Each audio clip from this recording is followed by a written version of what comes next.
The United States says it has destroyed 3 boats in the Eastern Pacific that it claims were engaged in drug smuggling. The U.S. military released these images of the strikes. It says 8 people were killed.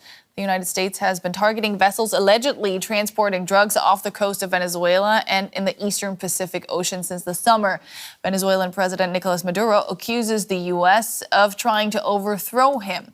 In addition to vessels allegedly carrying drugs, the United States is now taking a greater interest in oil tankers. Last week, the United States seized this tanker sailing from Venezuela. It said the vessel was carrying oil in violation of U.S. sanctions and has threatened to intercept more ships. Venezuela called the seizure blatant theft and international piracy. Well, if Washington follows through on its threats and steps up its campaign against Venezuelan oil, that would set alarm bells ringing in Beijing. For years, Caracas has been dodging U.S. sanctions by selling most of its oil output to Beijing. That lifeline now looks under threat. And here's more on the China-Venezuelan relationship. Since the era of authoritarian leader Chavez, Venezuela has been China's major relationship in the Americas. The friendship has helped China expand its presence in a region the US considers its backyard and gain access to the world's largest oil reserves. China hails their ties as an all-weather strategic partnership, and Beijing has been vocal in supporting the government of President Maduro. Chinese President Xi Jinping even gave Maduro a cell phone. Impresionante. Ahí me llega todo por aquí. It's impressive. I can find out everything through this. The phone that Xi Jinping gave me. Look, Xi Jinping gave me this Huawei. It's the best phone in the world, and the Americans can't hack it, neither their spy planes nor their satellites.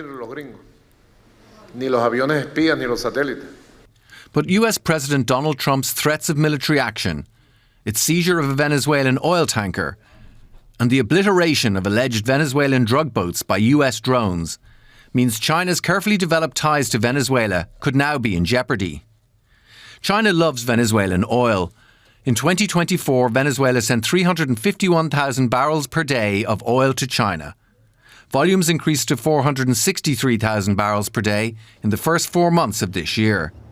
Washington has blocked all crude exports to the USA since 2019 to choke off funding for Maduro.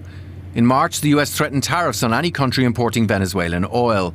Traders report that China is still managing to get around sanctions by declaring Venezuelan oil as Malaysian, but Beijing seems to be wary of crossing any other lines.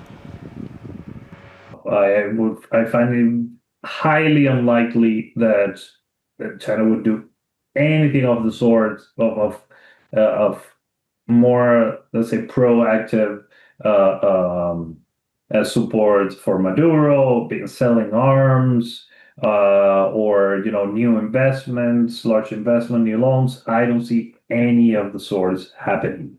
Not now, and not in the near future. As geopolitical tensions between the US and China worsen, Venezuela may have to be content with moral support. Margaret Myers is a senior advisor in the Asia and Latin America program at the think tank Inter-American Dialogue and joins us tonight from Washington. Margaret, welcome to DW. We heard it there. A new phone, but no military or financial aid as the Maduro regime is under increasing U.S. pressure. Is China silently quitting its ironclad friendship with Venezuela? I mean, it's a great question. Certainly, a phone is not much, right? When Venezuela is facing a very difficult situation and some difficult decisions at this juncture. But this is really reflective of something that's been happening for a number of years now, which is a decision on the part of Beijing to engage less extensively, especially from an economic perspective, with Venezuela, having been disillusioned by the nature of the relationship over time. It's not been an easy relationship with Venezuela, and certainly not one in which, China has derived the maximum benefit. There have been many road bumps, many challenges, especially in terms of repayment of the extensive, almost $60 billion in finance that China has issued the country over time. And so this is largely a reflection, in my view, of kind of where China stands vis-a-vis Venezuela and how willing it is to continue to commit at an extensive level. Walk us through China's thinking here? What are the aspects that are pushing them to sit this one out? So, I wouldn't say certainly China is interested in staying the course in Venezuela and has for a number of years, right? This has been an almost 3-decade relationship in the making, and certainly there are interests that China has in Venezuela, especially in the oil sector, that persist. And, wherein China would like to maintain a considerable presence and footprint, especially to the extent that it is now thinking about its oil reserves, stockpiling in certain instances, and thinking more broadly about its energy security. Venezuela factors in that equation, not as heavily as other parts of the world, and not as heavily as Brazil even at this moment, but is still part of those calculations. Nevertheless, there is I think, a real resistance to working more extensively on issues of great geostrategic and even economic importance to China, having had so many challenges over the years, sort of engaging with the Maduro regime, looking to to be able to strike deals that are indeed mutually beneficial, right, as China describes them, and really exacting as much benefit from the many, many billions of dollars that China has allocated or dispersed to Venezuela over the years. None of these deals have come to fruition in the way that I think the banks, the companies, and indeed the Chinese government ever imagined. And so, to stick out its neck at this juncture, right, would not necessarily be something that China would do. We see very little evidence of China doing this elsewhere as well. It's not typically part of China's playbook, certainly not in the Latin American context. And I think China in this particular instance, it will rhetorically be very supportive of Maduro. Certainly has given this phone, right, and condemned U.S. actions, and yet will not, I don't think, be doing all that much more, and looking to see how this all plays out and what, if anything, it can do to maintain a presence and retain control over what it has in the way of assets in Venezuela at this juncture. Does Venezuela have any leverage to get China more involved?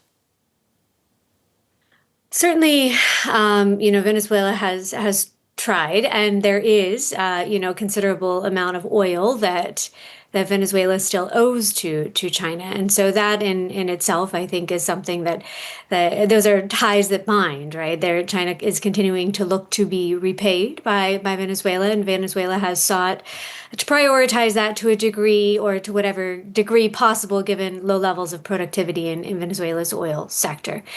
So I would say that this oil relationship is one, of a degree of leverage, certainly, but certainly China has the upper hand here in terms of decision making and in determining the course of this overall relationship. You said that a lot of projects that both countries were going to work on didn't come to fruition. So besides oil, what has Beijing really gotten out of its decades-long friendship with Venezuela? When Beijing went into this relationship, and it was back in the mid-1990s, right, and then early 2000s, it began issuing massive amounts of credit through something called the China-Venezuela Joint Fund, first to Chavez and then to Maduro. The idea was to issue loans and have them repaid in oil, which at the time was understood to be very low risk, right? Venezuela has an abundance of oil and would be able to repay without issue, was the idea. That didn't happen, in part because oil prices dropped and also because of productivity issues. The other thing that China hoped to get out of this relationship was, as Venezuela used this money for a wide variety of projects, infrastructure projects primarily, Chinese companies would be involved in those. So this was an opportunity for them to be gainfully employed, doing the sort of work that they had been accustomed to doing in China, but finding new opportunities and outlets, right, for these sorts of activities. Many of those projects, however, did not come to pass for a wide variety of reasons. Corruption was a very big problem, right, in advancing or in the lack of progress in making a number of these projects happen, and a lot of this money disappeared altogether. So neither did that sort of come to fruition. So what is China interested in? What is it in, and what is it gaining from this relationship? There are still deliveries of oil to China from Venezuela. Some of this, historically at least, has gone onto the international market, so affects overall supply and pricing, which has been useful at times to Venezuela as well. Venezuela or China as well, excuse me. And China also, I mean, as by virtue of having a strong sort of bilateral tie to Venezuela, has had privileged access to certain industries, mining being among them. And so gold is something that China has also invested heavily in for a number of different reasons. This is not specifically a Venezuela situation. We see China very interested in gold globally, including in other parts of Latin America, in part because of its technological applications, and also because many countries, including China, are looking to invest in gold to hedge against the U.S. dollar. Maduro and many analysts really believe President Trump is aiming for regime change in Venezuela. To what extent do you think Trump wants Maduro gone to also push China out of the region to some extent?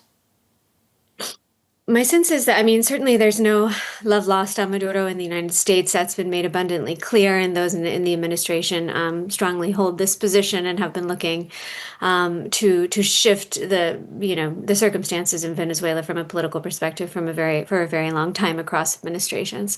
I would say, however, that there's not a lot of love lost on the part of Beijing either, right? Beijing has not had the best relationship with Maduro, certainly rhetorically and publicly. The statements are very positive, but in practice, it's been tenuous and it's been challenging, and we see evidence of that in terms of the way that things are going and the decrease in overall capital issued to Venezuela over time. And so, I think.